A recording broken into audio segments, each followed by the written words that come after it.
প্রিয় অষ্টম শ্রেণীর শিক্ষার্থীরা, শুভেচ্ছা নিও।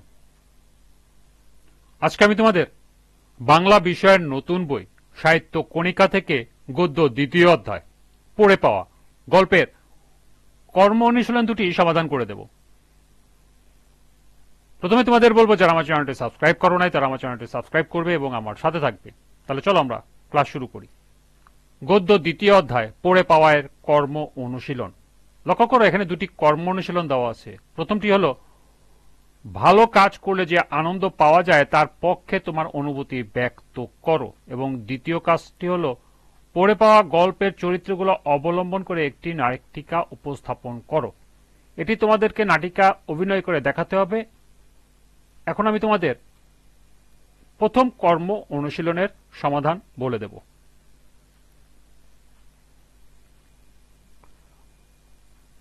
প্রথম কর্ম অনুশীলনের প্রশ্ন ছিল, ভালো কাজ করলে যে আনন্দ পাওয়া যায় তার পক্ষে তোমার অনুভূতি ব্যক্ত করো। ভালো কাজ করলে যে আনন্দ পাওয়া যায় তার পক্ষে আমার অনুভূতি নিম্নে উপস্থাপন করা হলো। 1, নিজের কাছে খুব ভালো লাগে। 2, খুব আনন্দ বোধ হয়। 3, নিজেকে উদ্যমী মনে হয়। 4, নিজেকে আত্মবিশ্বাসী মনে হয়। 5, সুখের মাত্রা বিস্ময়করভাবে বাড়িয়ে দেয়।